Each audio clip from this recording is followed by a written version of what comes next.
Alleluja, grazzi mulej. Nirringrazzja.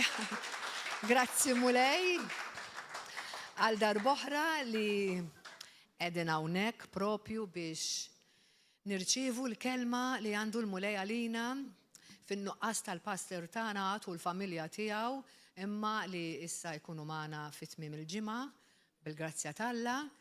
Imma nistidnukom biex l-lejla tibqgħu magħna u titbirku wkoll b'dak li l-mulej għandu għalina.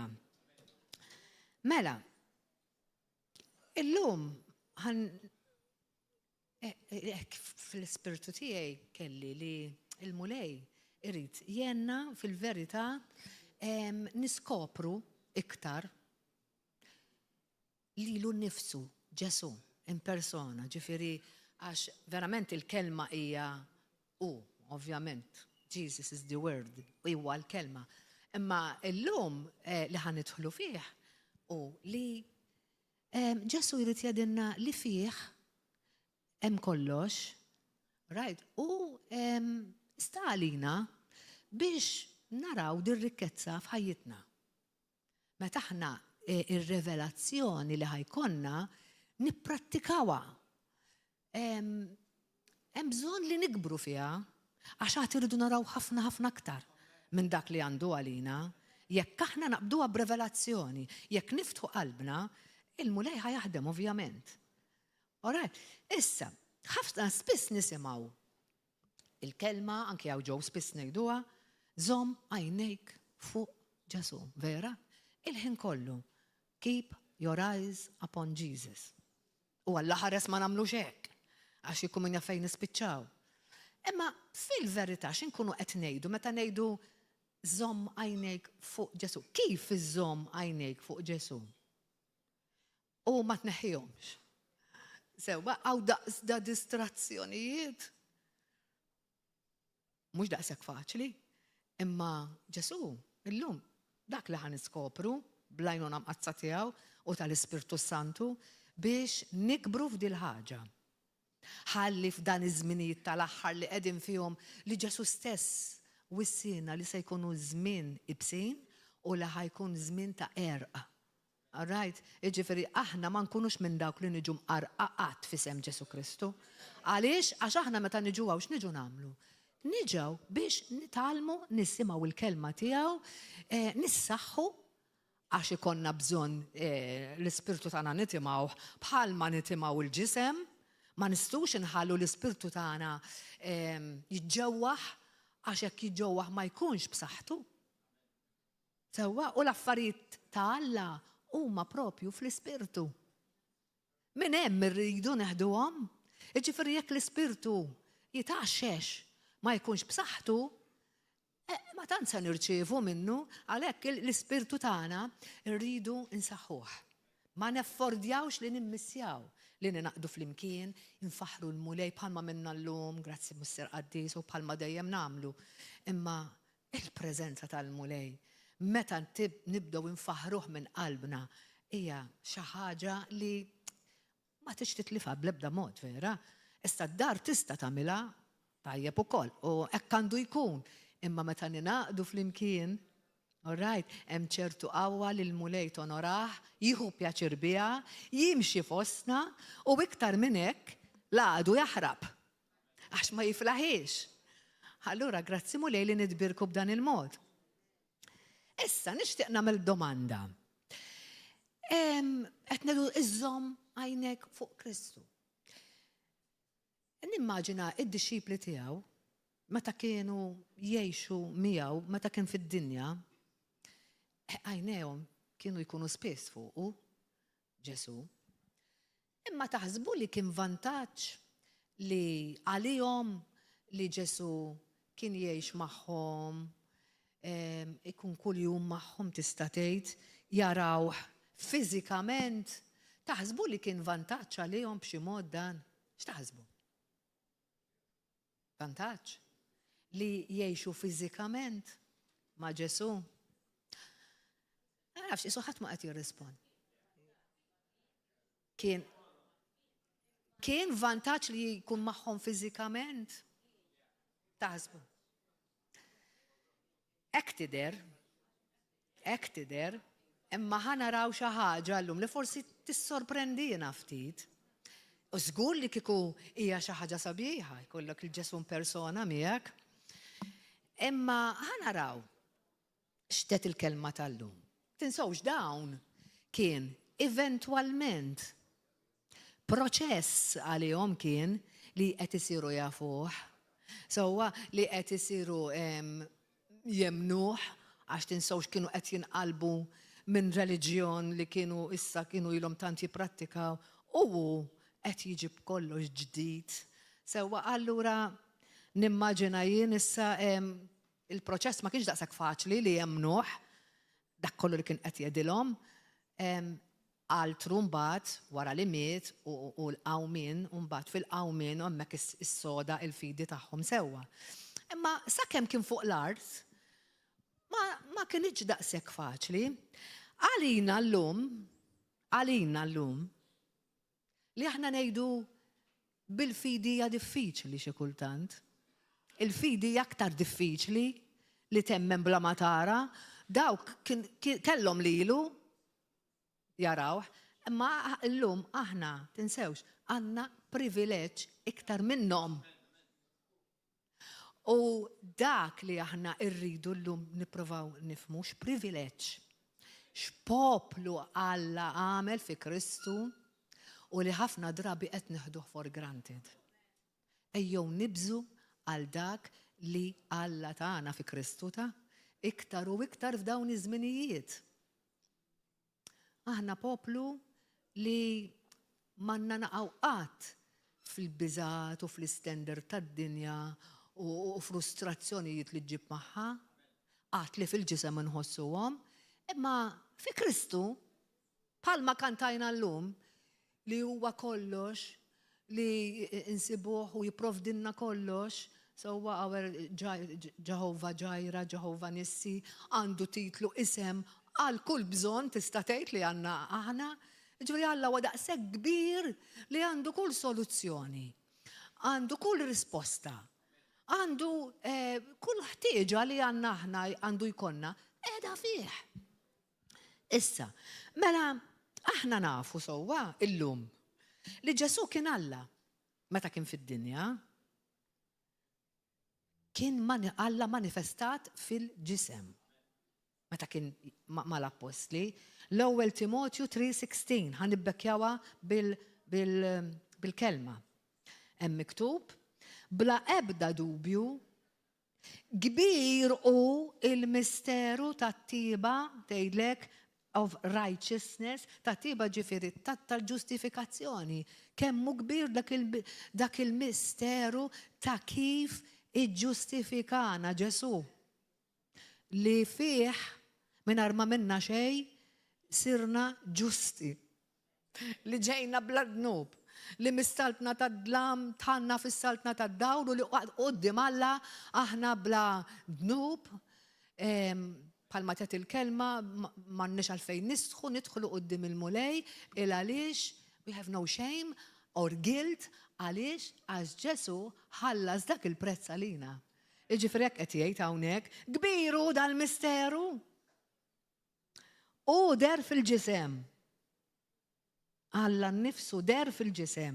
Kien iġġustifikat bl-Ispirtu, der lill-anġli, ġie mxandar fost il-pagani, emnuh fid-dinja u ttieħed fil-glorja. Hekk tgħid l-ewwel Timotju 3:6. Jiġifieri aħna nafu u m'hemm l-ebda dubju li Ġesu huwa Alla u miskinu min ma jemminix di għax mhu se jsib is-salvazzjoni qatt hekk ma jemminx da, sewwa għax is-salvazzjoni qiegħda fi Kristu biss. U kien manifestata fil-ġisem meta kien fid-dinja. Nafu wkoll li Ġesu kien il-mulej Alla l-għoli tiġà fit-twelid tiegħu.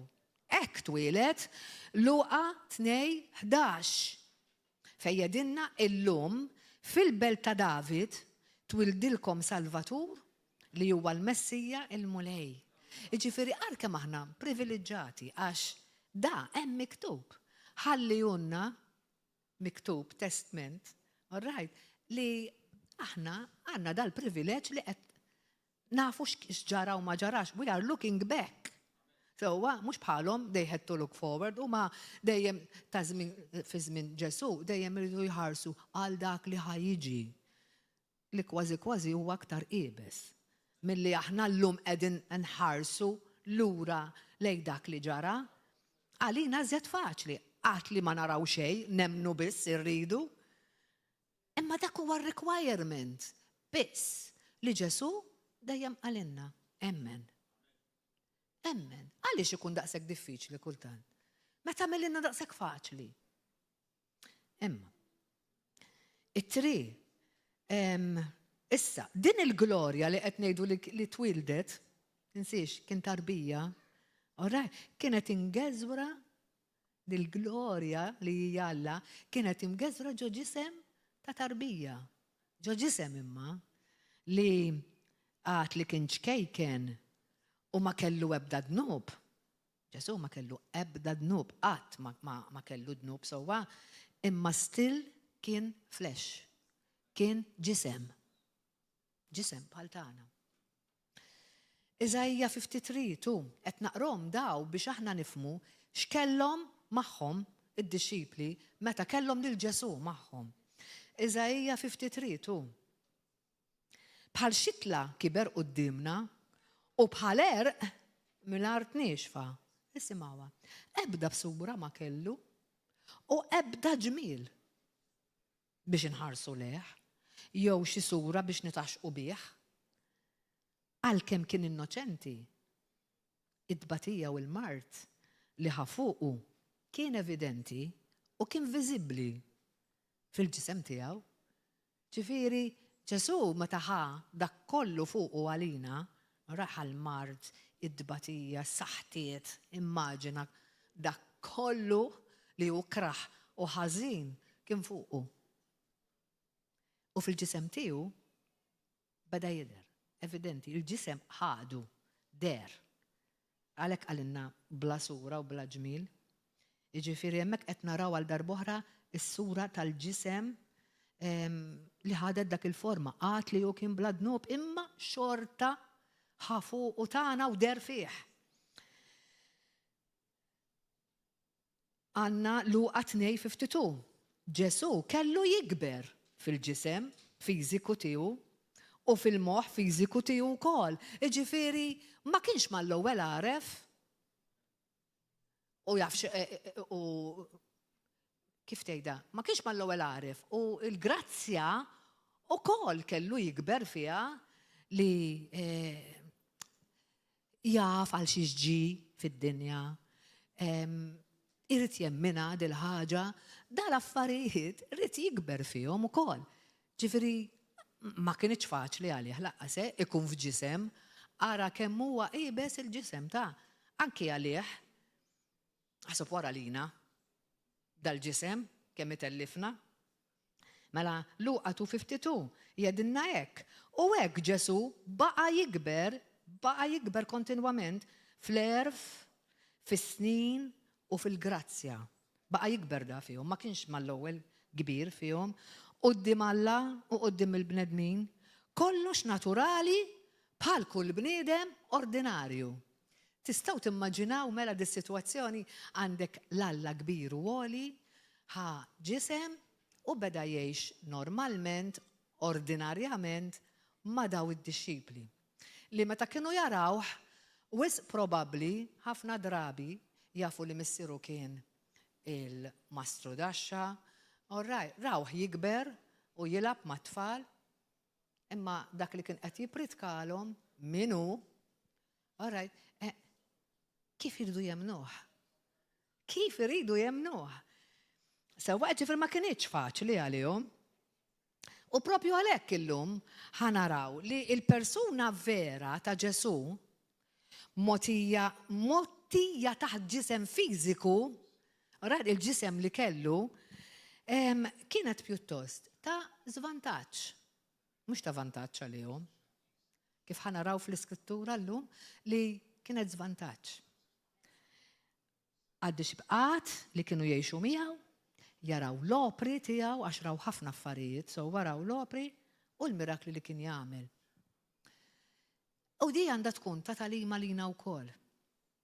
Għax minna se noħorġu, ovvjament, bħalma dejjem nagħmlu talima għalina. Li qatt li daw kienu jafuh sew personalment, imma ħna raw li kellhom l-iżvantaġġi wkoll. Imma ħammorru daqsxejn fi Ġwanni 14, imxi mmorru hemmhekk. John 14. Mulej, enna naslu fejn tidna naslu, missier. Mela, ħanaraw x'lest jagħmel magħna l-mulej. U di aħtfuha, il-mulej lest jagħmel ħafna ma' dawk li jemnuh. Imma jemnuh mhux għax isimhu priedka, mhix għax jinnaf jew sema jew għax jaqraw fuq il-kelma ta' biss, għax jaqraw il-kelma, mhix għalhekk, lest li jagħmel ma' dawk li jarfuh, li jarfu minnu. Imma ħani qafaw ħalli ma naqbis fit eżatt naqbes iktar mill-li misni għalissa. X'lest jagħmel magħna jekk aħna biss narfuh kieku narfuh verament minnu. Alright? Mela, Ġwanni 14, mill-vers 1. Tħalbtux qalbkom titħawwat. Mela, l-ewwel kelma Ġesu hawnhekk kien wara li dak il-lej fej qallhom li kien se jmur ibati, alright, iġifieri qallhom x'kien se jgħaddi minnu u kollox. U qallhom tħallux qalbkom titħawwat issa. Ġifieri anki fuq dak li smajtu m'għandkomx għal xiex tinkwetaw. M'għandkomx għal xiex tinkwetaw. Emmnu biss, emmnu falla u emmnu fija wkoll. Fid-dar ta' missieri hemm ħafna postijiet. Grazzi mulej. Li ma kienx hekk kont ngħidilkom mela serħu raskom għax nafu fejn ħa nispiċċaw. F'daw il-postijiet li l-mulej ħejjinna. Halleluja, grazzi Ġesu. Kif tista' tibqa' imdejja? Ix'inhi s-sitwazzjoni f'ħajtek? Ix'inhi l-muntanja li bħalissa qed tidher kbira quddiemek? Imma meta l-kelma talla tirċivija ħajja kif inhi, ma tistax ma tifraħx. Għalhekk you make me glad, bħalma għedna llum, il-mulejja minna dejjem joyful, għax nafu xem lesta lina. All right, this journey, dan il-vjaġġ, nistu verament, ħanejdlek, naħdu pjaċir għaddejjin, we enjoy it. Għaliex? Għax nafu fej ħan nispiċċaw. Issa rħila li hemm mitluħu l-inżul, imma still nafu fej ħan nispiċċaw. Hemm dar lesta lik u għalija ħdej il-missier. U ħdej Ġesu, alleluja, grazzi missier. Mela, għax kieku ma kienx hekk qed jgħidilna jien mhux sta nikdeb, kont ngħidilkom. Sejjer inħejjilkom fejn toqgħodu. U meta mmur u nħejjilkom post, nerġa' niġi mbagħad biex naħodkom miegħi biex fejn inkun hemm jien tkunu intom ukoll. Halleluja, dan huwa it-tmiem ta' dawk li jemnu. U li jkunu b'saħħithom biżejjed biex fil-vjaġġ jibqgħu għaddejjin għajneħ fuqu pal-medna għajneħ fuq Kristu u la nilwu lej ix-xeluk u laqqas lej il-lemin. It-triq hija dejqa, mhijiex il-wiesa, imma meta naslu ħanaslu għal din ir-rikezza, id-dar li għandna mħejjija fiħdan il-missier, halleluja. U ma Ġesu sidna. Thank you, Lord. U biex fej tkunu intom. U triq għal-post fej sejjer ta' fuqa. Għallom, suppost. Imma mbagħad qabes Tumas. Is-soltu, Tumas li magħruf għal xiex. Li ma jemminx. Dubju. Għad-dubju. Għallu mulej. Aħna ma nafux fejn inti sejjer, kif nistu nkunu nafu triq? U Ġesu għallu jiena u triq, il-verità u l-ħajja. Ħadd ma jmur għand il-missier jekk mhux permezz tiegħi. Hemmhekk kien prattikament qed jgħidilhom it-triq li se jgħaddi minna biex iwassalhom fej qallhom f'dak id-djar li hu lesta għalihom. Ovvjament li kien ħajmut, li kien ħajbati biex ikun jista' jsalvhom u jkunu jistgħu jqattu l-eternità miegħu. Dik hija t-triq, imma ma bdewx jifhmuh. Alla volja qallhom jien it-triq, jien ħanagħmililkom it-triq, imma ma femuhx. Kieku għaraftu lili, kontu tarfu wkoll il-missier, kieku għaraftu lili qallhom induna li mhux qed jarfuh, li ma qabdu xejn. Kieku għaraftu li kontu tarfu li l-missieri u minn issa l-qudiem tarfuh. Anzi, diġà rajtuh. Beda jipprova ifhemhom se jiġri, se jsir minnu u se jgħaddu minnu. Imma mbagħad qabeż l-ieħor Filippu. Ara ġifieri l-istat, il-livell li kienu għadhom fih. Mulej, urina l-missier u jkun biżżejjed għalina, jkun sodisfaċenti dan għalina. Ġesu ma tantx ħappjaċir biha dil-kelma. Ġesu wieġeb, ili daqshekk magħkom. Filippu, x'inti tgħid? Għadek ma raftnix. U dan il-vers qabeż hekk ara. Jienu naqrah. Ili daqshekk magħkom. Kemm fiha x'nitalmu minnha di. U għadek ma raftnix, tridni ngħidlek min hu l-missier, suppost ilek taf. Ħankomplu naqrawha. Min ra lili l-missier? Kif tgħidli urina l-missier? Ejli tant nipritkalkom min jien, ejli tant nurikom bis-sinjali u bil-mirakli li għamilt u l-fejqan li għamilt. U issa qed tibqa' tgħidli urini il-missier? So, ma temminx għax dik hija il-propja kelma, għax m'intix temmen, di induna li m'hemmx twemmi, ma temminx li jiena fil-missier u l-missier fija, il-klim li ngħidilkom jien, ma ngħidux minn moħħi, iżda minn missieri għalilhom di li jammar fija. Il-missier qiegħed jagħmel l-opri tiegħu. Ġifieri dak li qed taraw jagħmel fija, diġà qed tarawh li hu l-missier. Il-missier hu dak li qed isir minn ġo fija, jien qed nirrappreżentah. Vera mhijiex daqshekk faċli li tifhimha, imma kien ilu jipprova jfehmilhom, għamluha ħafna miegħu, imma still ma qabduwiex ħanaraw il-għala. Emnuni, ġifieri dik hija r-requirement. U mela la beda jgħidilhom emnuni, beda jara id-dubji. Alright? ċertu dubji, ċertu jixtiequ li jemnuh, jafu raw ċertu affarijiet ma mhumiex ċerti. Li dak li għallimhom mhux biżżejjed. Dak li hu tawhom mhux biżżejjed. Hekk kien qed jgħidlu. Għalhekk qallu orina l-missier issa u jkun biżżejjed, iridu xi ħaġa oħra. Jien fil-missier u l-missier huwa fija. Jekk mhux għal ħaġa oħra, emnuni minħabba dawn l-opri stess. Ġifieri diġà tajtkom x'taraw biex intom tkunu tistgħu temnu, emnu għax diġà mqarrajtu dawk. Beda jgħidilhom. Issa mbagħad qallhom tassew ngħidilkom, jiġifieri kunu ċerti fuq dan li ħanejdilkom u bla ebda dubju. Min jemmen fija, min jemmen fih imma, min jemmen f'dal istandard li jrid.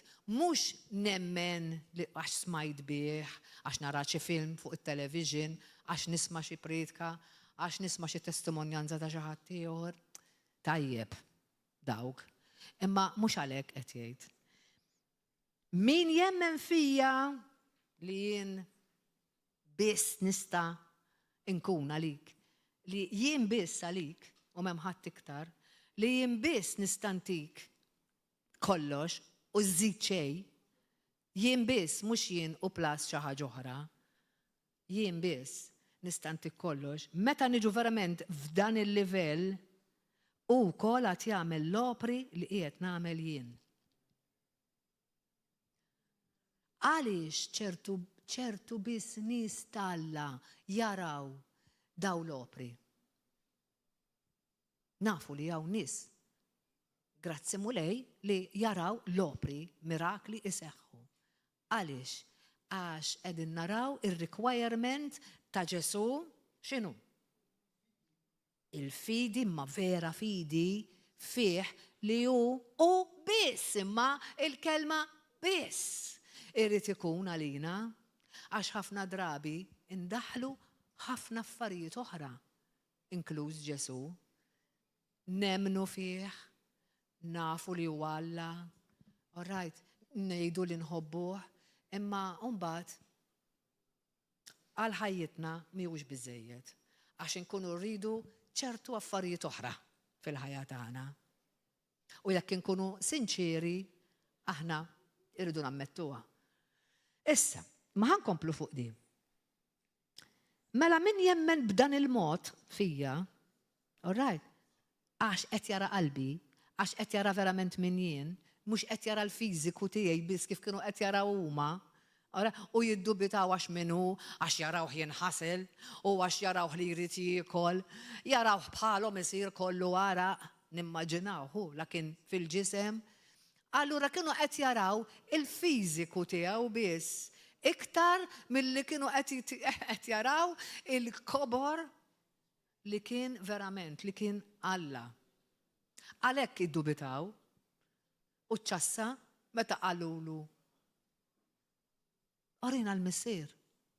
U li tant norijulkom u nedilkom bieħu nallimkom min jienu minnu. Għajtu memmintux. Għajtu tiddubitaw. Issa, din għanna talima ħafna minna din l-iskrittura. Għalix? Għax illum qegħdin pal-medna nis li jinnawek. Mawx nis tal-ewwel darba, imma nis li jinnaw. Ġifri, Kristjani maturi.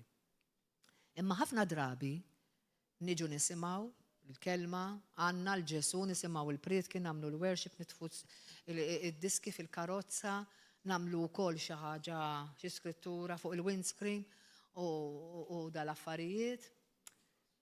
Imma Ġesu veru. Huwa Ġesu biss għalina. U ħanaraw ta' kif xi ġifieri Ġesu biss. Issa naraw xi ġifieri. Ħankomplu naraw x'qalinna hekk. Mela dawk qatt jagħmlu l-opri li qed nagħmel jien, dawk li jemnu bla ebda riserva. U aktar minnhom qatt jagħmel għax jien sejjer għand il-missier. U għamlilna jekk titolbu xi ħaġa f'ismi, jien nagħmilha. Biex il-missier ikun glorifikat permezz ta' ibnu għal darb'oħra, iwa jekk titolbu xi ħaġa f'ismi, jien nagħmilha. Issa, kemm verament dan il-kliem, jekk titolbu xi ħaġa f'ismi, jien nagħmilha. Kemm minna it-talb naħduh daqshekk bis-serjetà, right, li hemm minna dil-kelma, għax nemmen li kieku hemm minnija qas nifqu nitolbu. Vera? L-aħwa, il-mulej qiegħed ikellimna. Għax ċertu affarijiet jridu jinbidlu, speċjalment fejn jidħol it-talb. Ġesu waħda minnhom jedi li nemnu fih, nemnu li jista' kollox, qed nemnu li qed jedinna jekk titolbu xi ħaġa f'ismi nagħtihilkom, ma kemm niġu għat-talb. Kemm nitolbu kuljum, kemm inwarbu il-ħin għalih. Għax ikonna ħafna affarijiet x'nagħmlu. U mbagħad nitlob iktar tard. U l-ħin ma jasal qatt. Taf xi jkun ġara? Ix-xitan ser inna il-barka li kien ħajkonna kieku tlabna. Allura nibqu mhix vera qed nemnu li dak huwa Ġesu the real Jesus, li qed jgħid hawnhekk, mhux Ġesu kif infasslu aħna li Ġesu jħobbna kif aħna infassluh kif irridu aħna, li Ġesu jifhem is-sitwazzjonijiet tagħna u jadirna mimli kompassjoni, imma ma jiċċaqlaq qatt mill-prinċipji tiegħu. Is-soluzzjonijiet tiegħu ma jtihomniex għax jitħassarna jew għax jara kemm kbira l-problema tagħna u kemm qed tweġġana, allura itina dak li nixtiequ u iwa jala għajn waħda jgħaddi kollox għalih. Ġesu qatt ma hemm miktub li jgħaddi kollox għalih. Inweġġu kemm inweġġu, is-soluzzjonijiet għaċ-challenges tagħna irridu jkunu dejjem skont ma hawn miktub. Joġobna u ma joġobniex. Dak huwa il-Ġesu li qed jgħid trid tarafni biex inti tagħmel l-opri li jien nagħmel u tagħmel aktar minni. Għax mhux inbilli tedu Ġesu, Ġesu, Lord, Lord. Għax jista' jasal żmien li jgħidlek mur minn qudiemi għax ma nafekx. Mamma mia, jalla ma tkun qatt. Imma dal-krim qalu lin-nies tiegħu. Ma qalux lin-nies tad-dinja, lin-nies tiegħu. Jiġifieri noqogħdu attenti l-aħwa għax l-għadu iġib ħafna sitwazzjonijiet u għerq ġol moħtana li ma humiex reali. Il-verità biss hija hawnhekk. U ma nistgħu nbidlu għal xejn, aqqas Ġesu għax dejjem mexa bil-prinċipji ta' hekk biss. Dejjem hemm miktub, ħajtu hekk kienet, hemm miktub. Issa, dan kollu seħħ f'lejliet li kellu jiġu maqtul Ġesu, ġifieri beda jgħidilhom dan kollu, u meta Tumas qallu ma aħna ma nafux it-triq u beda jfehmhom x'inhi t-triq sewwa. Imma kliem Filippu kien iktar ta' min jeżaminah. Kliem Filippu għaliex għax meta qallu jekk tedinna minnu l-missier ikun biżejjed, jiġifieri dak li għamilt int ma jiswa xejn. Għalina ma jiswa xejn, hekk ta'. Jiġifieri meta aħna wkoll nippruvaw insolvu xi soluzzjoni, all right, jew nitolbu għall-paċi tiegħek mulej. Għax u jedinna u jippromissjona il-paċi, vera? Il-paċi tiegħu. Imma l-paċi tiegħu mhijiex il-paċi li nixtieq jien u kif irrida jien. Il-paċi tiegħi skont kif qed jgħidli hu, nobdih u nsolvi l-problemi kif jgħidli hu, u mbagħad tiġi l-paċi. Bla dubju, għax inkun imxejt kif qalli hu. Il-paċi ma tiġix għax inkun ħadd dak li ridt, jew għax ħadd dak li xtaqt, jew għax għaddit kif ritta jien l-affari. Ibsa kemm ibsa, mhix hekk tiġi l-paċi ta'. Anzi, tkompli titarraq. Il-paċi tiġi għax numiljaw ruħna, nammettu li qegħdin fl-iżball,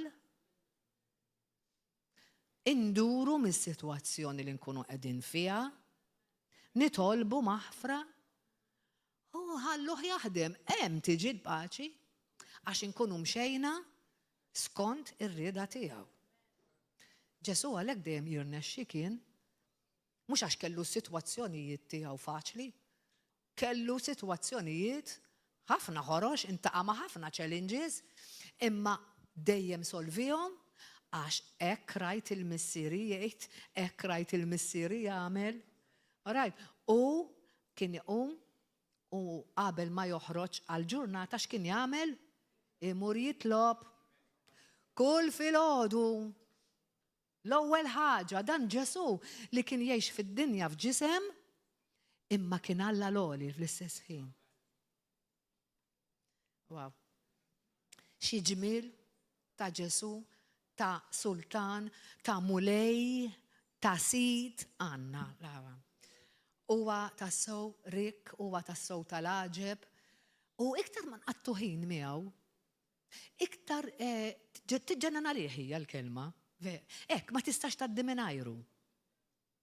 Dak li aħna nonoraw, dak li aħna narfu, dak li aħna natuħ importanza fil-ħajja tagħna, dak li aħna norruħ priorità, huwa dak li jikber fina.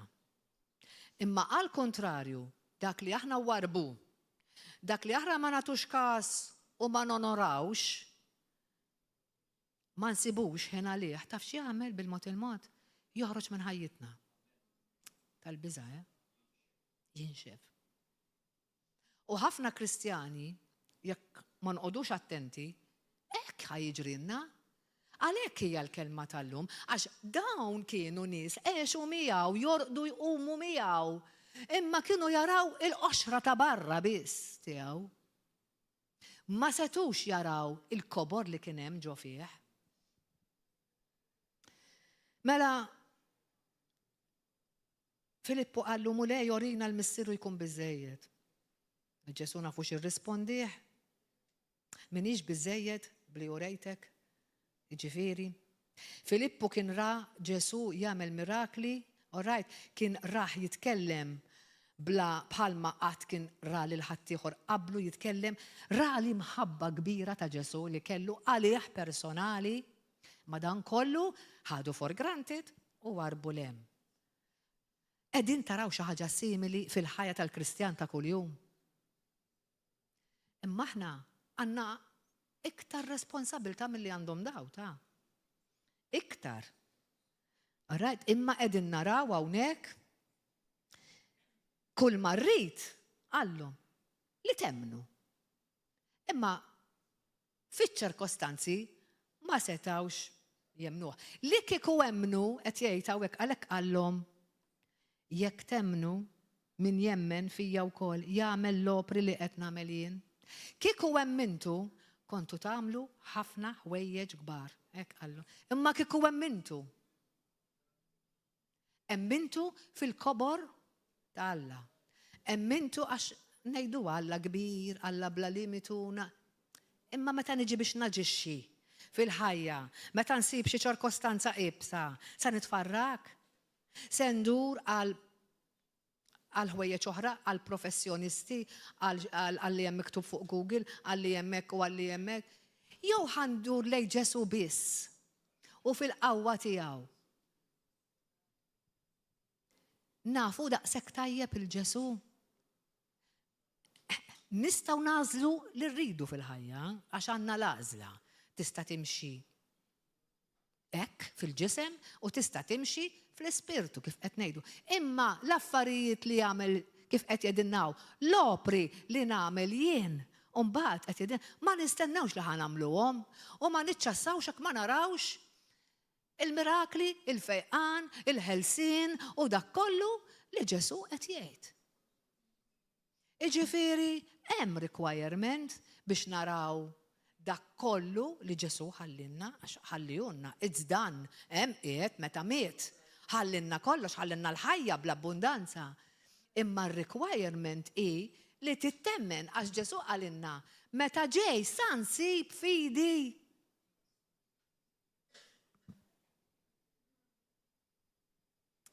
Hemm bżonn il-Knisja verament taġixxi fil-fidi.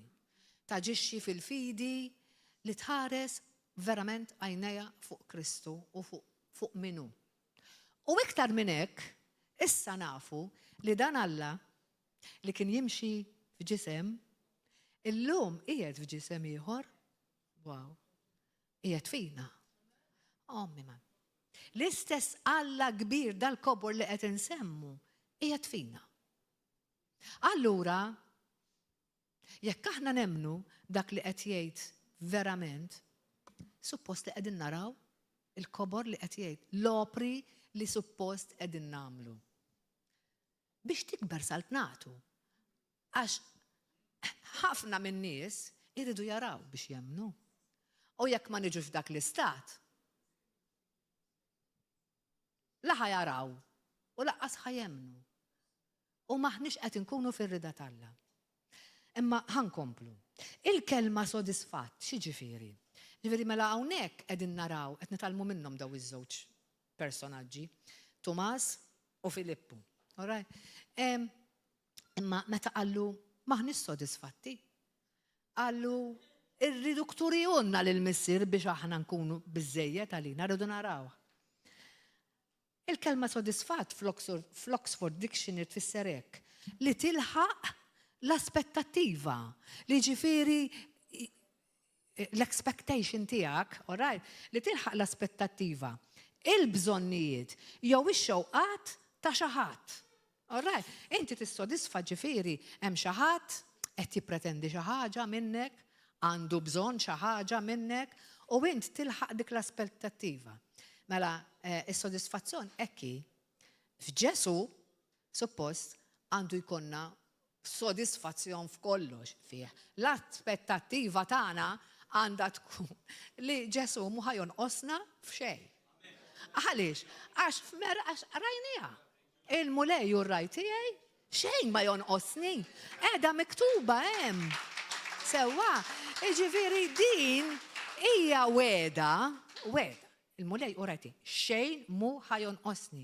Imma stalija dik il-weda, issa gran fajtix jew le. Sewwa għalhekk qegħdin ngħidu hawnhekk aħna l-aspettattiva tiegħek tkun il-weda qiegħda hemm. Imma l-aspettattiva tiegħek issa tkun what are you expecting from him? All right? Mela, fulfillment fih kollox it-twettiq. Fulfillment.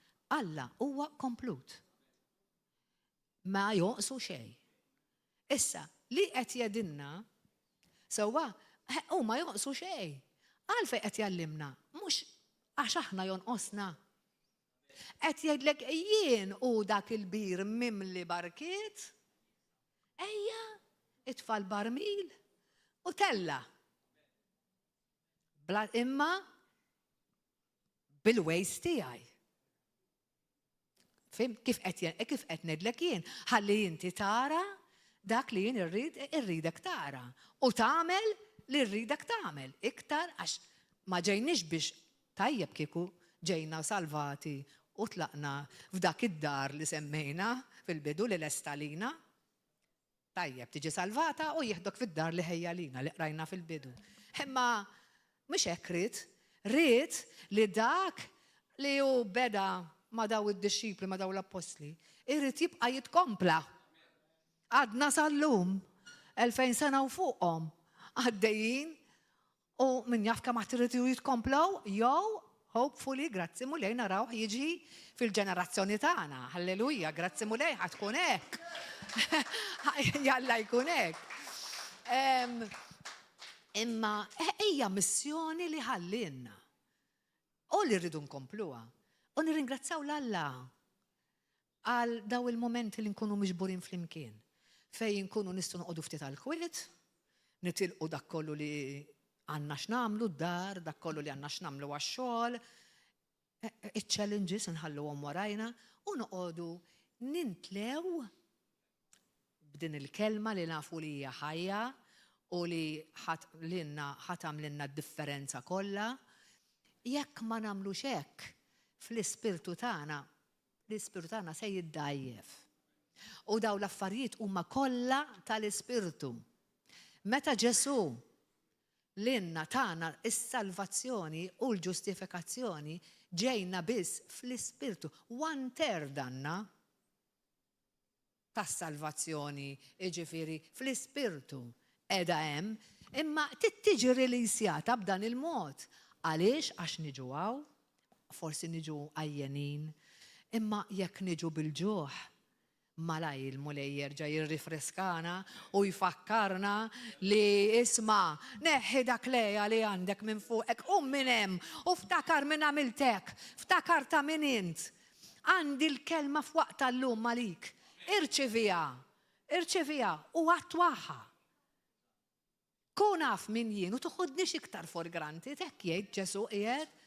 Toħodunix iktar for granted, tarawx biss il-qoxra ta' barra il-Ġesu li nafu bih, Ġesu li tallibna bih meta konna żgħar, Ġesu, pjuttost Ġesu li naqraw, Imma Ġesu li inti taraf, Ġesu li inti taf, Ġesu li jissodisfak. Għax ħafna drabi, mhux hu biss jissodisfana, ħafna drabi insibu sodisfazzjon anki fil-persuni, fin-nies. Jekk ma jkollniex ċertu nies magħna nħossuna vojti. Fim, għas ir-raġel u l-mara m'għandhom ikunu hekk ta'. Aħna il-priorità inti tkun full fi Kristu. Mhix ir-raġel irid jagħmlek full, jew il-mara, jew it-tfal, tħossok full, jew fl-aħwa tal-Knisja, jew il-pastors, jew anyway, huma qegħdin hemm, all right, qegħdin hemm, għandhom responsabilità u calling kulħadd u kulħadd u fid-dmir li jagħmilha din, imma inti tiddependix minnhom. That's it. Il-ferħ tiegħek, il-fullness tiegħek, il-bżonnijiet, dak kollu li għandek, inti qegħdin fi Kristu. U għalhekk daw in-nies li verament qabdu għadin u għandhom il-Kristu b'dan il-mod, la tarhom jinkwetawhom, ma jinkwetahom xejn, jiġri x'jiġri qishom qed jiġri xejn kbir. Għaliex? Għax jafu li hemm sors. Ora ikbar minnhom li huwa aqwa minnhom li it's without as explanation mem tagħha li jaf joħorġok minn ċertu sitwazzjonijiet li qed jgħidlek tinkwetax, titħawwax mhux hekk rajna. Qawwi biżejjed il-mulej, eżatt. Din hi li qed jipprova jgħidilna llum. Taf nisew, biżejjed għalik, nissodisfak jien. Hekk qed jgħidilna l-mulej. Dik li jrid.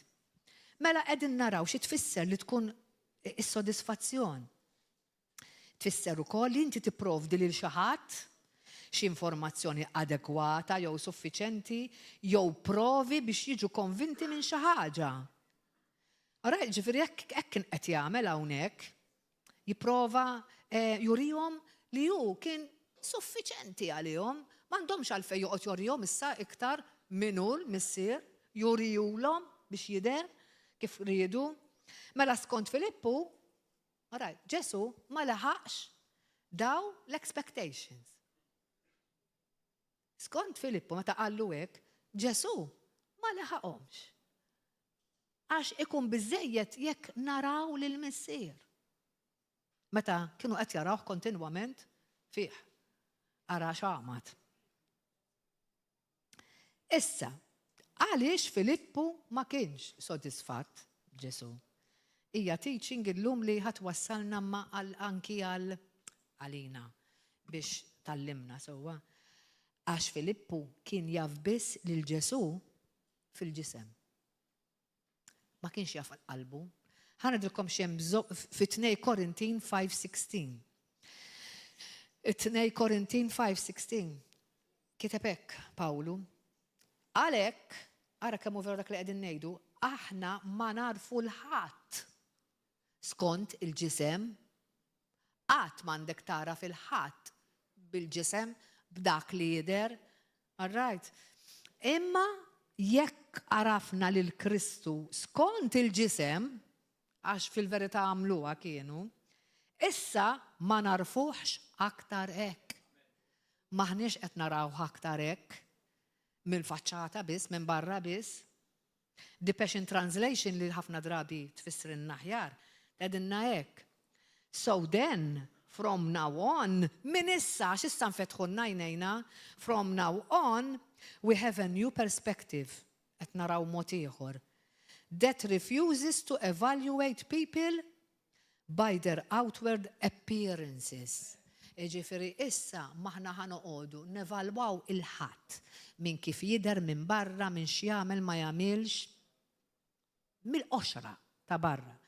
Sewwa, for that is how we once viewed the Anointed One. Ġifieri daw qed jammettu li lil Kristu kienu jħarsu leh b'dan il-mod. But no longer do we see him with limited human insight, imma sa m'għadniex infetħu n-najnejna. Dik hija requirement li Ġesu ried. Meaning, ġifiri, kienu jafu l-Ġesu mill-5 sensi tagħhom. Alright, xi ġifieri il-5 sensi? Mhux mill-ispirtu kienu jaraw ħjejja, kienu jaraw jaqbdu l-ġuħ, kellu bżonn jiekol jorqod jinħasel bħal kulħadd. Ħafna drabi jaf titibsa. Tħares lejn xi ħadd u temmen li hu Alla. L-iktar u iktar fejn il-kelma tgħid f'Iżajja nsibu idi il-leminija firxet l-univers kollu.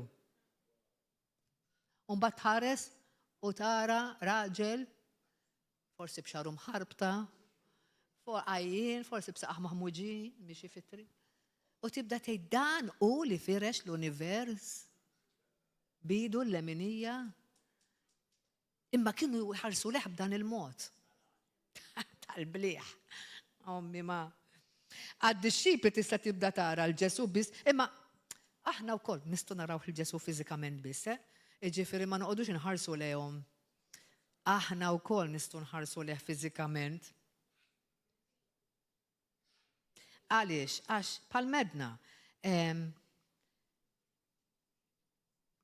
meta verament turiħ li hu qed temnu qed tara l-kobor tiegħu u minu God, all right, Alla kbir, imma ħina liħ m'għandekx. Waħda din. Naħseb l-iktar problema hija din li naqgħu f'di ħin m'għandix. Kif tittisma' leh? Kif titissir tafu? Kif trid tara qalbu u tiġu f'din is-sitwazzjoni li narfu kif qed jgħidu.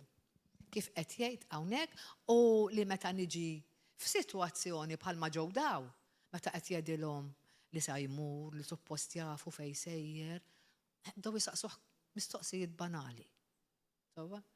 Ġifieri aħna m'għandna qatt niġu f'dik is-sitwazzjoni li qed infasslu Ġesu li m'għandix mhuwiex. Mela, x'qegħdin nitgħallmu. Aħna llum għandna l-vantaġġ li naraw lil Ġesu minn fejn? Mill-Iskritturi. Ejja ma nħoduwix for granted, hemm miktub, nafuh mill-Iskritturi. Mhix daqshekk faċli laqqas, għax qed tara, qed temmen bla ma tara.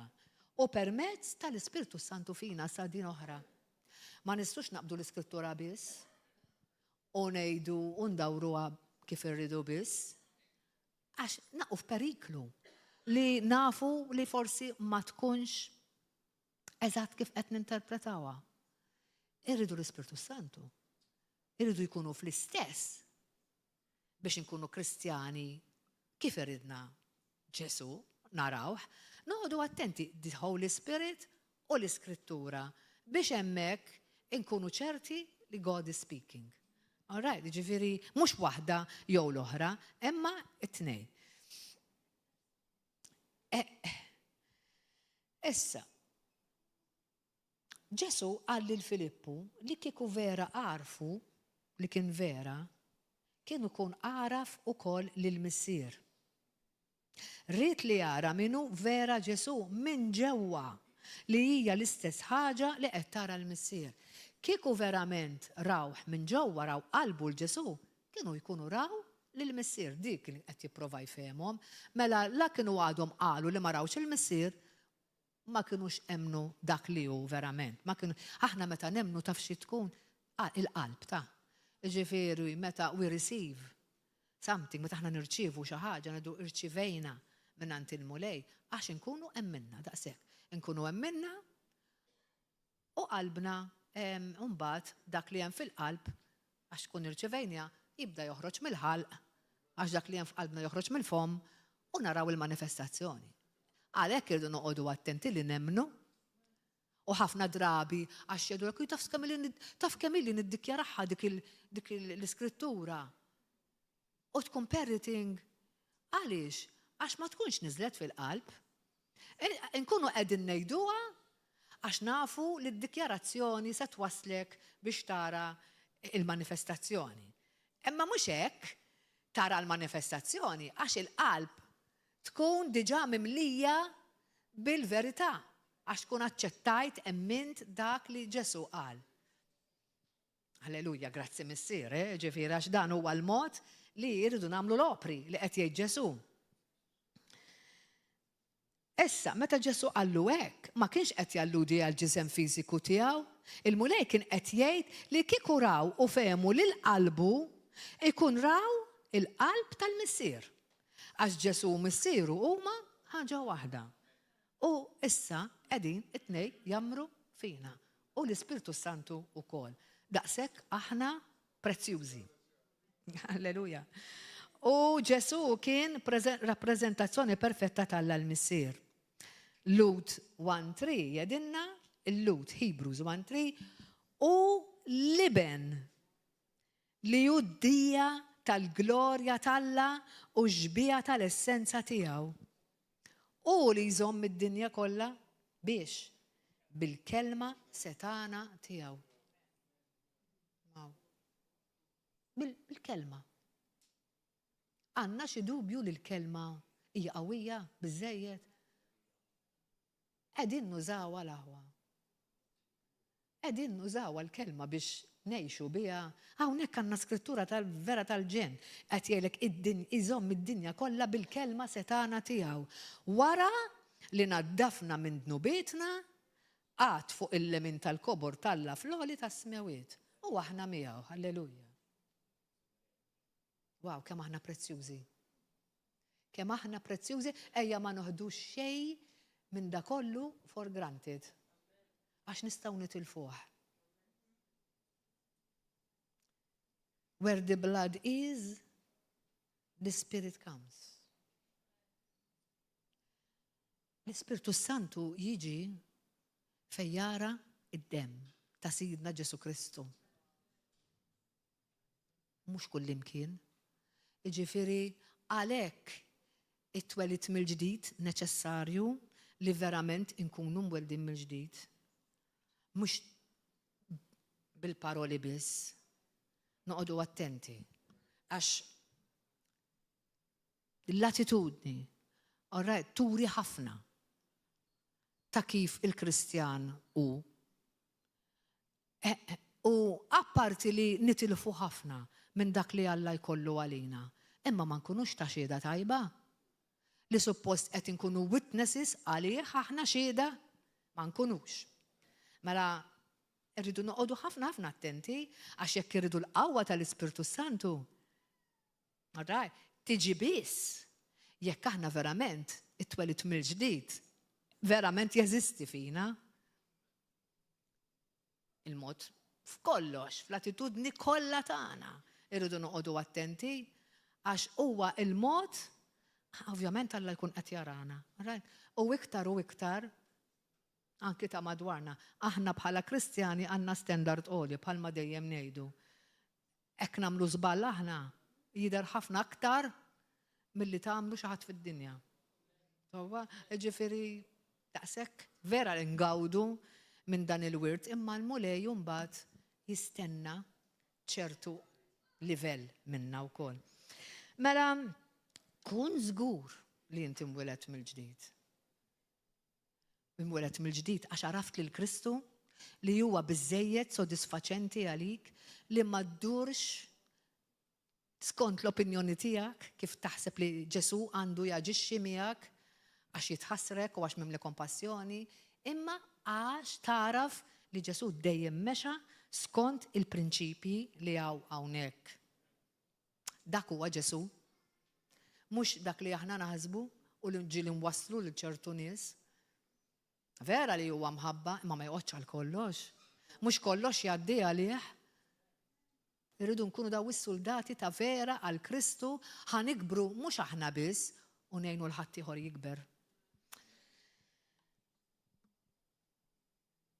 Nemmen li kien messaġġ li kellna bżonnu għax ħafna drabi naqu li naħduh for granted lil Ġesu bħalma nieħdu kull ħaġa oħra. U weġġu meta naraw ċertu affarijiet. Għax nemmen li kieku nimxu eżatt kif qed jgħidilna hawnhekk naraw ħafna aktar erwieħ jersqu lejn il-verità tal-kelma t'Alla. kieku nagħmlu dak l-effort li qed jgħid Ġesu, li verament nagħmlu dak l-effort li nippruvaw noġbuh b'dan il-mod. Ħalli nħalluh jaħdem. Ħafna drabi kemm il-darba u kontinwament ikun qed jgħidilna xi ħaġa, ejjew naħsbu ftit bħalissa.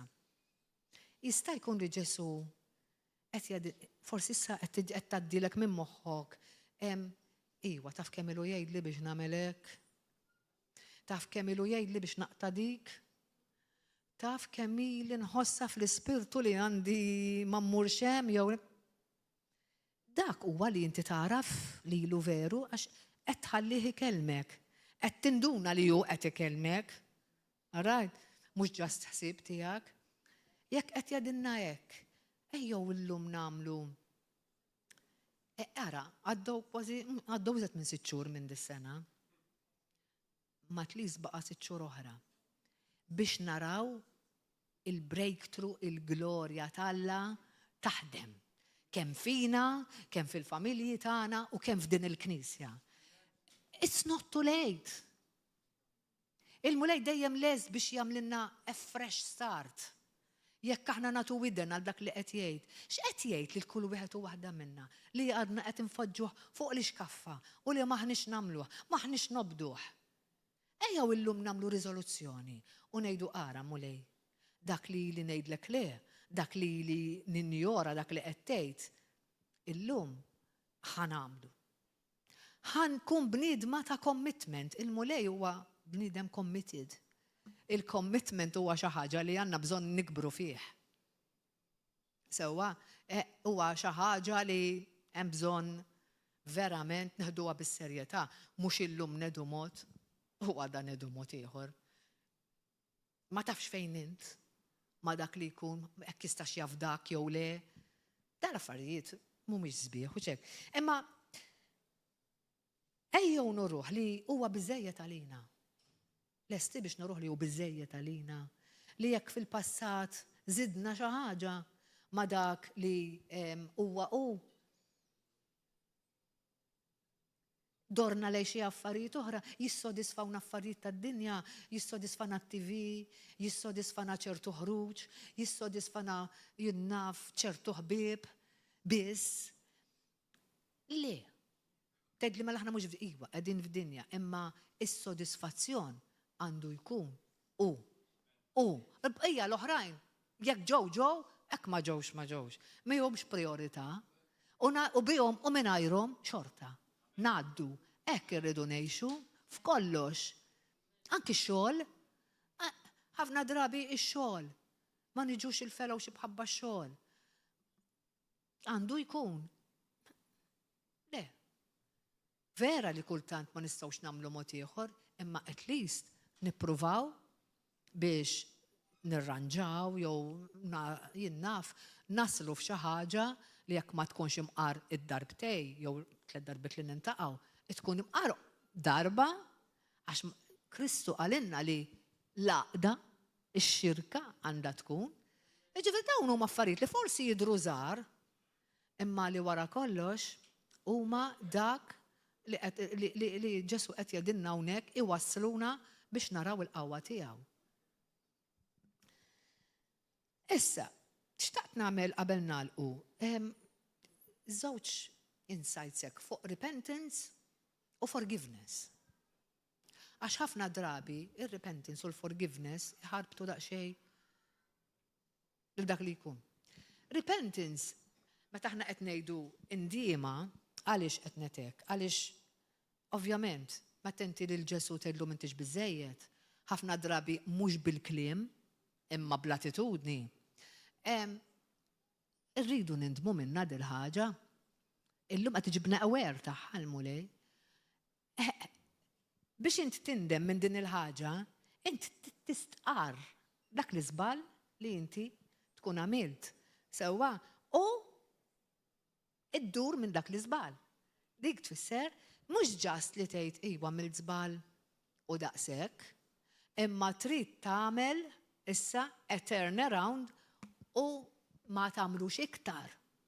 Jiġifieri llum jekk aħna smajna li Ġesu jrid commitment, li Ġesu jridna nafuh iktar mill-qrib, li jkunu sodisfatti bih, li hu biżejjed għalina li xej importanti fid-dinja mhux hu. Irridu verament nindmu li kien hemm affarijiet oħra importanti iktar minnu. Irridu nagħmlu għadi u nduru minn dan l-iżbal. Dik hija repentance għalina li tot illum, imma għal kulinkwa ħaġa, whatever wrongdoing, hekk irridu nagħmlu, jekk xaret xi ħaġa ħażina min-naħa tagħna. All right, we repent, imma wkoll il-commitment irid ikun li ma nerġax nagħmlu, li ma nibqax fih. Dik hija repentance. Forgiveness min-naħa l-oħra, il-maħfra, all right, hija neċessarja immens. Ħafna hija neċessarja. Għaliex? Għax inti you let go. Meta int qed taħfer, you let go tal-emozzjonajiet, emotions negattivi minnek. Tinħeles minn dawk it-toxic. Fimt? Tinħeles, you let go. Meta inti qed, fimt? Palma jedinna f'Luk 17 u Mattaw 18. Right, biex aħna rridu nestendu l-grazzja lil ħaddieħor bħalma għamel u għalina. Jekk ma nagħmlux hekk fil-missierna x'jedinna, tridu taħfru biex jiġi maħfur lilkom.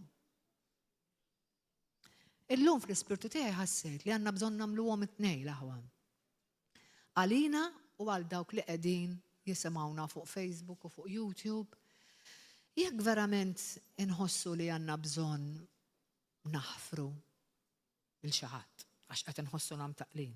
Kun naf li l-mument li taħfer se tħossok aħjar, ħateħles minn toqol, ħateħles minn riżentiment,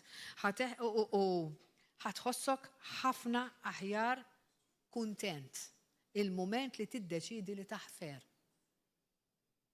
U anki il-repentance.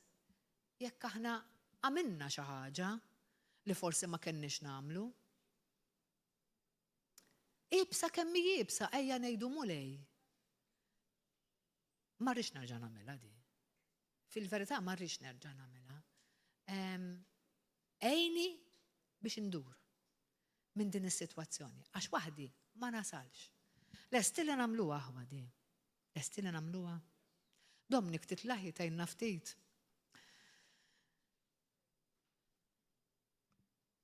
Il-missier, Ġesu llum rrid jorina verament qalb il-missier. Qalb il-missier irid. Il-missier irid jarana kwieti, irid jarana tranquilli, irid jarana mistrieħa. Right? At rest. U ħafna drabi nonsu ħafna minnu, niqsin ħafna minnu. Il-paċi li għanna bżon mistrieħ, niqsin ħafna minnu. Il-qalb tal-missier qed tgħidilna isma'. Tistgħu taslu hemmhekk ta'. Ibdew millum. Neħħu dak kollu li m'għandkomx tambu fil-ħajja. U għafdawni. Ħalli li nkun biżejjed għalik. Tipprovax issolvi l-problemi waħdek.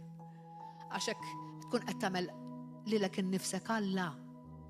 Taf li jekk nippruvaw insolvu l-problemi waħedna, nkunu qed nagħmlu lilna nfusna Alla. Ġifieri aħna kapaċi iżjed minnek. Kif sa nkun naf li Ġesu huwa aktar minn biżejjed għalija? Kif ħankun naf li jiena qiegħda f'dan is-sitwazzjoni? Ħantikom żewġ tips u nagħlqu. Li tafu temmen li Ġesu huwa Alla nnifsu jgħix fik. X'impatt tagħmel fik? X'impatt tagħmel fik li inti taf li Alla kbir ma Jessus qiegħed fik? Qiegħda temminha jew hekk just qed toħodha casually. Ejja verament nifhmuha. L-impatt li inti qed tisma' dan kollu. Li tafu temmen li jekk titlob xi ħaġa f'ismu u jagħmilha bħalma rajna, qiegħda tagħmilha hemm minta. Jekk le ejja nindmu. Għax Alla jrida. Għax irid jagħmel ħwejjeġ kbar miegħek u bik. Il-kelma Alla tedinna fl-ewwel Ġwanni 4:17 għax saħan sitra aħna f'din id-dinja sirna bħalu.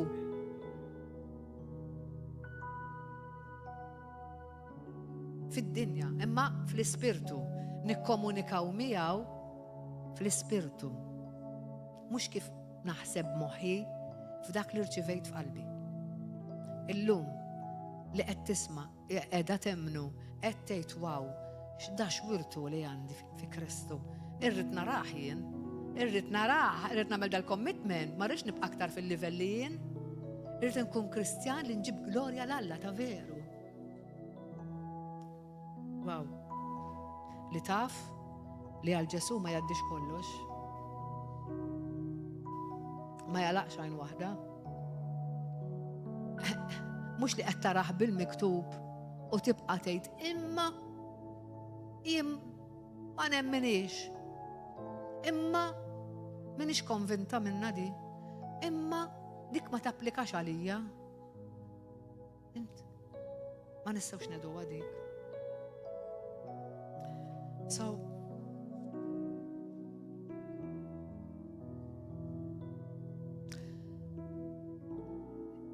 kelma likom, il-kontu għadin tisimawna, jina nemmen li dan kien messaġġ anki għalikom li kontu għadin tisimaw fuq dan Ġesu.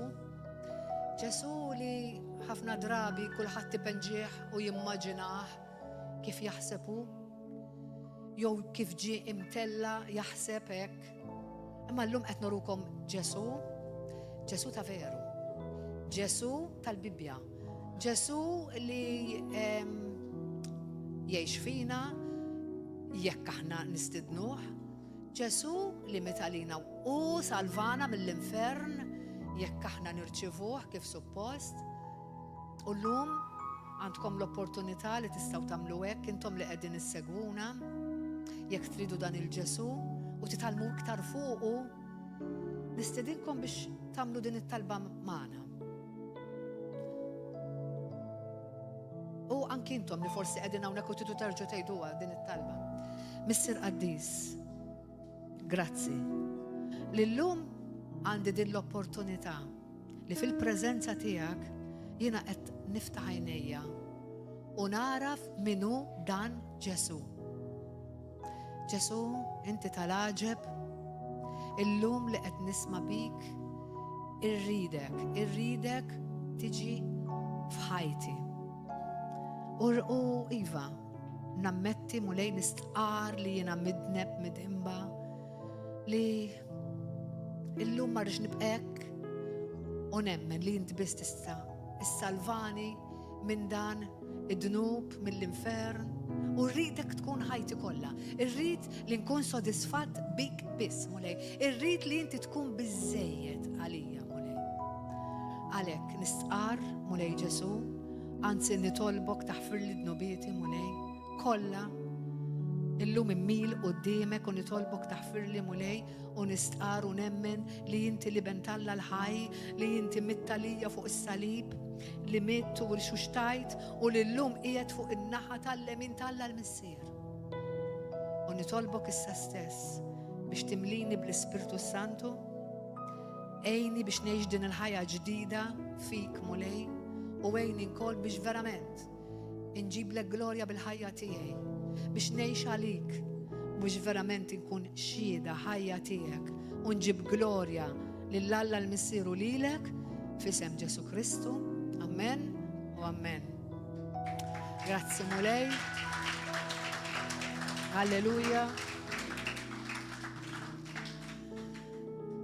Wara li jattu din it-talba, nistidinkom biex tibqux waħedkom, sibu knisja kristjana vera fej il-Ġesu tollih kif namlu aħna hawnhekk.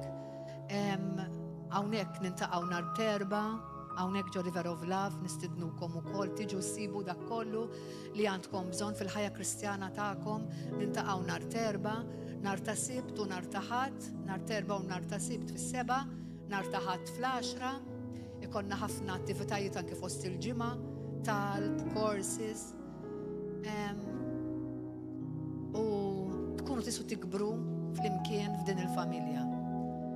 Għal daqstant narawkom, il-mulej jiberikkom, and God bless. Hallelujah. Narawkom.